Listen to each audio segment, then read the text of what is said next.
Olá pessoal, nono ano, espero que vocês estejam bem. E nós vamos começar então mais uma semana de estudo aí, no segundo bimestre, ainda faz parte do ciclo 1. Nossa segunda semana está se iniciando agora com esses estudos para vocês. Gente, então para essa semana eu quero deixar algumas orientações, tá legal? Vocês já devem ter acessado o vídeo, com certeza estão vendo. Então, junto com o vídeo, sempre é importante vocês abaixarem a apresentação em PowerPoint. Está lá na aba Material de Apoio do portal da escola. Você baixa a apresentação para acompanhar a aula, fica mais fácil para vocês. Depois, como foi feito na semana passada, eu espero que vocês façam daí um breve resumo das principais informações dessa aula que hoje nós vamos ter e você coloca então no seu caderno essas principais informações. Em seguida, faz a leitura das páginas 131 a 137, ainda é do capítulo 5, Totalitarismo na Europa, tá legal, gente? 131 a 137 do livro de vocês. Vocês façam uma leitura e façam daí os exercícios da página 138 a 140. Fiquem prontos também, né? Essa semana nós teremos o nosso fórum, e aí eu quero que vocês lá no fórum respondam para mim, por favor, a pergunta que eu vou fazer para vocês, que é que vocês devem fazer uma pesquisa e indicar para mim pelo menos um filme ou livro que fala sobre esse assunto que nós estamos estudando aqui, né? Que é o assunto sobre o nazismo e os seus reflexos dentro do mundo da época que nós estamos estudando, tá legal? Um filme ou um livro que vocês possam indicar para nós, coloque lá então no nosso fórum, pesquisem e vejam, tem muitos e eu tenho certeza que vocês vão encontrar com facilidade, tá legal, gente? Então vamos lá, vamos para a nossa aula de hoje e você pode acompanhar também com o seu livro das páginas 131 a 137, é o que nós vamos estudar. Bom, depois do Tratado de Versalhes, agora nós vamos falar sobre a Alemanha, né? Falamos primeiramente do tratado do regime totalitarista que era o fascismo na Itália, agora nós vamos para a Alemanha. Na Alemanha, o Tratado de Versalhes trouxe consequências muito severas, né? A Alemanha ela ficou debaixo de restrições fortíssimas, tanto na questão armamentícia, né, mas também questões econômicas vão sofrer bastante os alemães com isso. E a Alemanha, então, após isso, vai ficar sob o controle dos democratas na sua política. E esses democratas estabeleceram uma nova constituição, onde a Alemanha passa a ser uma república parlamentarista. E o poder legislativo, ou seja, o presidente, ele estaria sob a ajuda agora do parlamento alemão, né? O parlamento alemão e o presidente da república governariam junto. O presidente da república, ele vai nomear daí o seu primeiro-ministro, que é o chefe do parlamento, né? E seria então o chanceler. Então o governador, o presidente, governaria junto com esse chanceler, que era o primeiro-ministro. Essa época ficou conhecida na Alemanha como a República de Weimar, né? A República de Weimar, que era uma cidade onde se tornou a capital da Alemanha nesse momento da história dos alemães. Após a Primeira Guerra, a Alemanha, como eu havia dito para vocês, ela passou por sérios problemas econômicos, o desemprego chegou a 44% na população adulta, o clima de descontentamento era geral em diversos ramos da sociedade, e em especial entre os trabalhadores que estavam realmente passando por muitas dificuldades. E isso favoreceu o surgimento de grupos assim que seriam os salvadores da pátria, né, que vamos resolver essa situação. Esses grupos salvadores da pátria seriam dois partidos que surgiram. Primeiro, o Partido Comunista, que vai se originar no meio dos trabalhadores, e o Partido dos Trabalhadores Alemães, um outro partido que também se torna bastante forte. Esse Partido dos Trabalhadores Alemães, mais à frente, fundará o que nós conhecemos pelo Partido Nacional Socialista Nazi, né? Assim conhecido por nazi, da onde vem a palavra nazismo, galera, né? Então, por que nazi? O nacional socialista, né? Nacional, no início da palavra nacional, e zi, do socialismo em alemão, são as primeiras palavras ali, e da onde vieram então esse termo nazi, que se refere ao que nós conhecemos por nazismo. Tá legal? Bom, então a gente vai falar um pouquinho então a respeito da figura desse cara aí, que é um dos principais nomes dentro do Partido Nacional Socialista, que foi Hitler. Hitler foi um dos fundadores então do nazismo, do Partido Nacional Socialista, dentro da Alemanha. juntamente com outras pessoas, ex-trabalhadores e também ex-soldados, como o caso dele mesmo, que vão então fundar esse partido sob uma ideologia bastante nacionalista e também segregacionalista. A gente vai ver daqui a pouquinho algumas das ideias desse partido que se tornou forte dentro da Alemanha até 1932. Bom, então vamos falar um pouquinho do cara, Adolf Hitler. Se prepare aí para conhecer um pouquinho a respeito dele, né? Falando nisso, deixa eu já colocar aqui em ordem algumas dessas imagens. Essa apresentação me ajudou bastante aí, a apresentação do trabalho da Camille e da Aline no ano passado, que estão agora no primeiro ano do ensino médio, né, estão na escola. Eles fizeram um trabalho muito bom e eu aproveitei algumas das imagens para poder também nos ajudar aqui na nossa aula de hoje aí, beleza, galera? Então, nascimento e um pouco da família dele. Olha aí, Hitler ele nasceu 20 de abril de 1879, agora recentemente aí estaria fazendo aniversário, na cidade de Braunau am Inn, né, que fica na Áustria. Hitler não era alemão, ele era austríaco. E ele tinha 5 irmãos, sendo que 3 desses irmãos acabaram morrendo ainda na infância. Entre eles o mais conhecido, depois a gente vai ver que impactou muito a vida dele posteriormente. Bom, os pais de Hitler são Alois Hitler e Clara Hitler. Eles tinham uma diferença de idade muito grande. Vocês percebem ali pela nascimento de cada um deles. Vocês percebem que havia uma diferença muito grande de idade entre eles. A Clara era uma mulher mais ajustadinha, mais sociável, simpática, uma pessoa mais humilde, letrada, trabalhava de empregada doméstica na casa de Alois, né, que era primo dela. E o Alois, né, era um filho ilegítimo, usava o nome de sua mãe e mais tarde mudou para Hitler. Ele era mais reservado, ele era circunspecto, de humor assim mais contraído, uma pessoa mais fechadona, palavra que seria essa, né? Funcionário público e que mais tarde ele vai passar a criar abelhas. Então ele depois, mais à frente, vai casar com Clara Hitler, da qual vão ter então esses filhos que nós vimos já ali relatados anteriormente. E o Hitler? Na sua infância, Hitler ele vai estudar numa escola pública onde ele não quis se conformar com a disciplina da escola. E aos 8 anos de idade, Hitler ele começa a ter aula até de canto, tentando trazer aqui um pouquinho mais de tranquilidade para ele. Mas ele sempre foi um rapazinho meio, né, que não se adequava muito àquelas regras lá. Em 1900, aí está o momento um dos irmãos dele que morre ainda na infância dele, é o Edmund. É o irmão dele um pouco mais velho, que morreu e afeta demais o Hitler neste momento, né? Alois ele vai mandar o Hitler daí para uma escola secundária, ignorando a sua vontade de entrar numa escola clássica. E aí isso cresce um pouco mais ainda a revolta dentro de Hitler. E após a morte então do pai dele, a sua mãe permitiu que ele abandonasse os estudos e só em 1905 é que ele vai terminar a sua escola, né? O pai pagava e a mãe não tinha condições de pagar a sua escola, então ele vai abandonar a escola até que depois, em 1905, ele termina os seus estudos. Continuando falando um pouquinho agora da sua juventude, o Hitler, na sua juventude, vocês vão ver aí nesse próximo slide, ele, desde 1905, né, depois de terminar a sua escola, ele passou a viver uma vida mais boêmia, uma vida largadona, mais de festa, de bagunça, né? A gurizada gosta aí, né? E ele tenta entrar, um dos maiores projetos dele foi entrar na Academia de Belas Artes de Viena, e ele tenta entrar nessa academia, mas não consegue. Diz a história que ele tentou por 3 vezes e as 3 vezes foi rejeitado, né? E em 1907 a sua mãe vem morrer por causa de câncer, e sem dinheiro agora Hitler passa a viver em abrigos e nas ruas.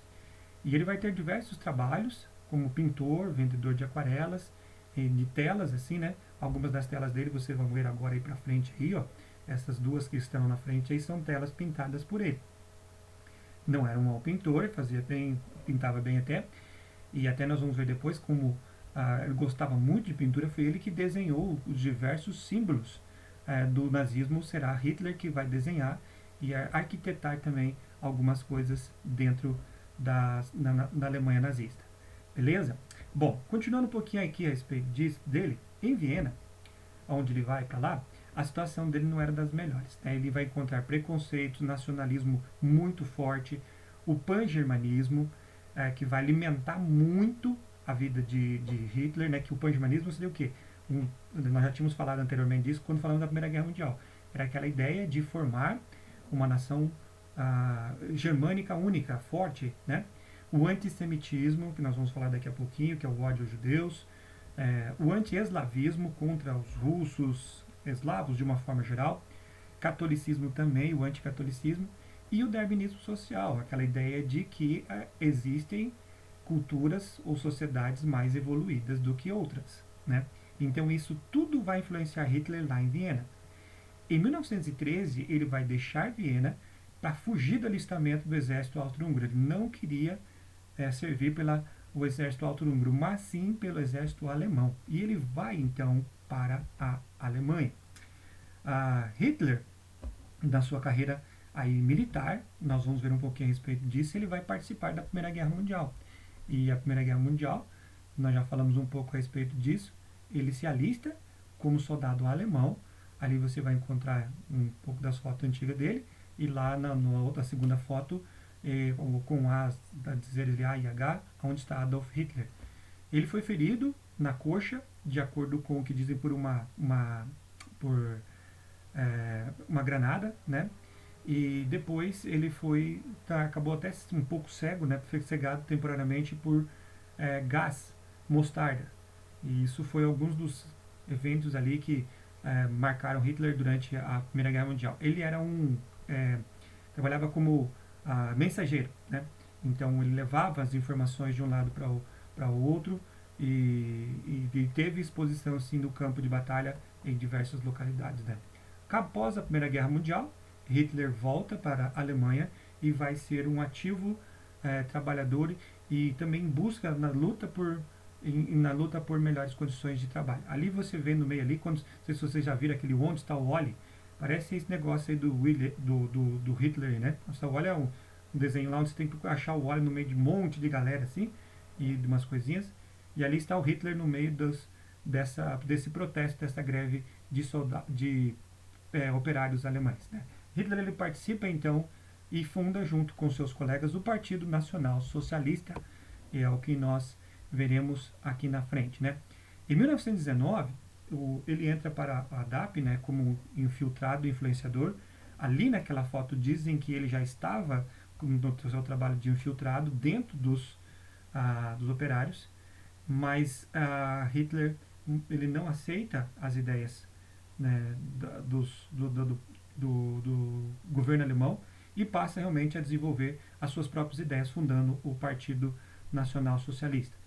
E a capacidade dele era muito grande de oratória, gente. E ele vai, junto com seus colegas, fundar o Partido Nazista e cria então diversos símbolos, né? Porque nós vamos ver ali a respeito desses símbolos e ideais nazistas. Na sua capacidade oratória, ele usava gesticulação, faziam, né, gritos e às vezes também baixava o tom de voz e de repente levantava o tom de voz. Então técnicas que chamavam muito a atenção para os seus discursos. E o Hitler ele foi muito bom nisso, né, na oratória. Em 1923, nós vamos ver ali, ele vai tentar um golpe junto com seus comandados. É o golpe da cervejaria, o Putsch de Munique, né, você tem lá. Mas esse golpe vai ser descoberto e pela polícia alemã, que vai atuar com severidade, e alguns de seus colegas vão ser mortos. Se não me engano, são 16 colegas deles que vão morrer. Hitler e outros colegas vão ser presos. E na prisão, ele vai escrever a sua obra-prima, dizem, né, o seu livro, mais conhecido lá como Mein Kampf, né, ou Minha Luta, tem traduzido literalmente para Minha Luta.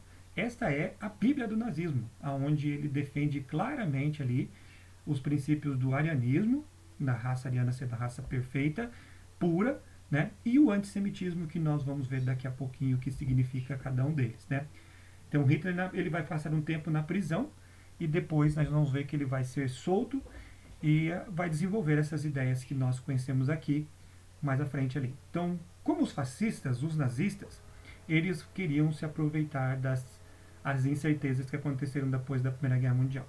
E queriam voltar àquelas glórias do passado através da nação germânica. Essa nação germânica que Hitler e seus comandados acreditavam que era uma raça pura. Por isso é a raça ariana, o arianismo. A raça ariana é a ideia de uma raça pura. Né? É um pensamento oriundo do darwinismo social, de que existia uma evolução das raças, das culturas, vinda justamente dessa raça ariana, que é a raça pura. Essa raça pura seriam os arianos, que vieram, é um povo indo-europeu, que vieram da região da Índia, onde hoje nós temos Paquistão ali, e vão se deslocar para a Europa, ali no século III. E lá eles vão se fixar na região nórdica, onde hoje nós temos ali próximo à Alemanha, Dinamarca, entre outros países. E esse grupo seriam que formam o que nós conhecemos por germânicos. Lógico que isso é apenas uma teoria, não existe comprovação histórica de que realmente existiram, que esse povo fez essa migração para essa região. Isso é apenas uma visão de como os nazistas interpretaram essa sociedade aí, que dizendo que dessa raça seria a raça pura. Né? E não é só a raça branca, tá bom? Mas também a raça pura, sendo os germânicos em especial. Outra ideia defendida pelo Partido Nazista era o antissemitismo, que é a perseguição aos judeus. Para os nazistas, eles mancharam a raça ariana.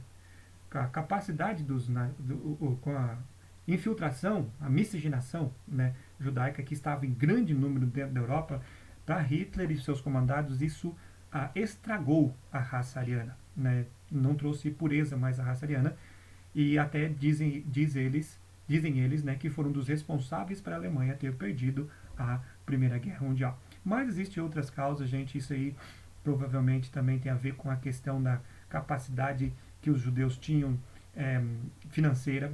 Grande parte desses judeus, eles eram donos de propriedades grandes, bancos e coisas desse tipo. E eu particularmente acredito também que como Hitler queria para a Alemanha uma identificação do povo com a raça germânica, os judeus têm, os judeus possuem isso. Então ele viria os judeus como rivais nesse sentido. Os judeus, independente do lugar que ele está, eles se identificam como judeus. E Hitler almejava isso para a nação germânica, então por isso rivalizava muito com ele. Mas existem outras teorias aí, mas o que nós sabemos é que realmente ele não aceitava os judeus, porque eles acreditavam que os judeus tinham manchado a raça ariana. Bom, a simbologia nazista, isso aí é um negócio interessante, eu não vou ficar muito tempo aqui nesse daqui, mas você vê aqui alguns dos símbolos nazistas. A suástica, que você encontra ali em cima, né, que é o símbolo da pureza racial, não é um símbolo criado por eles. A suástica, na verdade, ela é deitada, ela fica, né, deitadinha assim no horizontal. E Hitler ele deitou um pouquinho mais ali, e para eles, a suástica, dizem, né, é um símbolo muito antigo, veio do Planalto Tibete, depois os gregos trouxeram para a Europa, utilizaram-se ali como símbolos de grandeza, né, por exemplo, no Egito era símbolo de uma destruição de um mundo impuro, de um mundo em ruínas, e a formação de um mundo ideal. E era isso justamente que Hitler ele almejava. Por isso que a suástica se tornou um dos principais símbolos do nazismo, né, que era o símbolo de pureza racial, que o arianismo iria, assim, trazer para a humanidade. É uma nova humanidade forte e vigorosa, uma humanidade pura de sangue. Né? Temos a cruz de ferro também. A cruz de ferro, que você vê ali em cima também, que significa mérito e honra para quem usasse. Ela é um símbolo que veio das cruzadas, das antigas cruzadas, né? E os soldados usavam isso. Hitler coloca então a suástica no meio ali e se transforma um dos símbolos de honra para os militares alemães usarem. O SS, esses dois raiozinhos, é o símbolo das tropas de proteção de Hitler. As tropas de proteção pessoal de Hitler, né? E era uma honra e um triunfo militar para os soldados pertencerem à SS, a essa tropa de elite do nazismo. Temos a águia, um grande símbolo de várias nações antigas, entre eles os próprios romanos usavam a águia, e significa a grandeza das conquistas. E foi um dos principais símbolos também, porque Hitler acreditava que estava estabelecendo o Terceiro Reich, que é um reavivamento do Império Romano antigo. O primeiro seria feito por Carlos Magno, o segundo por Otto von Bismarck, e esse terceiro aqui seria o Terceiro Reich, Terceiro Reino, formado por ele. né, uma volta às grandezas também do Império Romano Germânico. E o último ali, a caveira de prata, que você vê naquele capzinho ali, embaixo da águia, você tem então a caveira de prata, que significa o dever do ariano de uma vida em nome do coletivo, que é um dos principais alvos desses regimes totalitaristas, né? Lembra que eu falei para vocês na aula passada, o grupo é mais importante que o indivíduo, certo?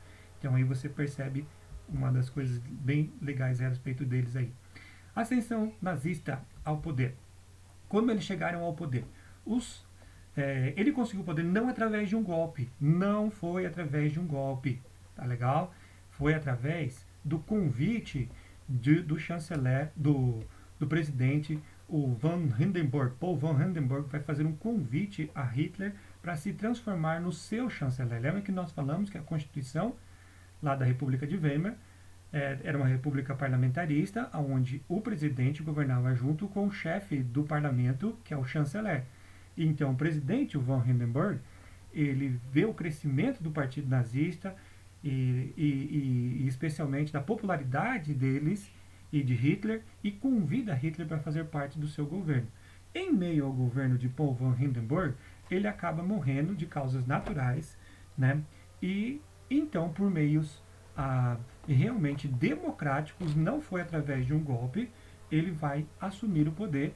É feito uma aclamação, 90% da população aceita Hitler como sendo o seu novo governante, e em 1933 ele passa então a liderar o governo alemão, e com as suas ideias ele vai tentar colocar em prática tudo o que ele acredita agora almejava, ele vai tentar colocar em prática aqui, né? E isso, gente, ele vai criar, por exemplo, as leis de Nuremberg, né, em relação aos judeus. Elas vão retirar os judeus de diversas funções, ele tira das escolas públicas e outras escolas os judeus não são mais considerados cidadãos alemães. E vai impedir eles não só de estudar em escolas, mas também de trabalhar em serviços públicos, entre outras coisas. Casamentos entre judeus e alemães também são proibidos. E assim, as mesmas escolas que as crianças alemãs estudavam, não era permitido os judeus estudarem também. São diversas leis segregacionalistas que são criadas. Na frente aí eu passo a mostrar para vocês os passos de perseguição de Hitler aos judeus. Hitler ele vai levantar diversos passos assim para perseguir os judeus. Primeiramente, ele vai identificá-los, né? Cria lá, vai identificar. Você vê aqui nessa foto a identificação judaica naquela estrela, uma estrela de Davi, e onde é colocado Jude, né, em alemão, que é judeu. Então é identificado. Nos documentos também judaicos eram colocado um J, que identificava eles como judeus. Depois de identificados, passado um tempo, eles começam a boicotar as lojas e propriedades judias. Essa loja você vê ali já está escrito lá Jude, com o símbolo da estrela de Davi. Algumas delas elas são fechadas, colocam cartazes, por exemplo, de restaurantes judaicos. Eles colocavam ali cartazes dizendo que nem cachorro presta para comer nesse lugar, coisas desse tipo, sabe? E lançam um boicote muito feroz contra as propriedades e estabelecimentos judaicos. Depois se criam os guetos, que seriam bairros especialmente para judeus. Bairros na circunvizinhança, ou seja, na periferia das grandes cidades, onde só judeus foram transferidos para lá. Esses são os guetos. São lugares muito sem estrutura nenhuma, são fechados, né? Colocam muros para separar das outras localidades, e lá os judeus eram colocados em massa. Como não estava sustentando mais o tanto, porque a quantidade de judeus era muito grande, aí há o próximo passo, que é a transferência deles para campos de concentração, que eles chamam de solução final, seriam os campos de extermínio. Os campos de extermínio. Campos de concentração e de extermínio, onde eles vão matar mais de 6 milhões de judeus. Uma história muito triste mesmo, gente. Mas isso é interessante, que a gente fala assim, mas que horror que isso aconteceu. Mas isso acontece por causa da intolerância. Pequenos atos também são feitos às vezes hoje em dia de intolerância. Dentro da escola, por exemplo, quando nós não toleramos outros colegas, porque eles são diferentes de nós. Eu tenho meu grupinho, minha panelinha, e aí eu começo a fazer determinadas restrições para os outros colegas. São pequenos atos que às vezes acabam se transformando em atos muito grandes. E começou assim, com pequenas coisas. Levou depois a um assassinato em massa de 6 milhões de pessoas. Não foram só judeus que foram mortos nos campos de concentração. Ciganos, homossexuais, comunistas, testemunhas de Jeová, entre outros, também foram mortos em campos de concentração. Então começam por pequenos atos de intolerância. E assim Hitler se transforma no governante supremo da Alemanha, né? E pôde estabelecer as suas ideias, um povo, um império, um líder. Até que essas ideias de expansionismo e de visão grandiosa para a Alemanha chegam à Segunda Guerra Mundial. Porém, isso é assunto para nós estudarmos mais para frente, né? Então, espero que vocês tenham entendido um pouco do nazismo, essas ideias que o nazismo trouxe e do impacto que ele terá no mundo de então. Um abraço, pessoal. Até mais.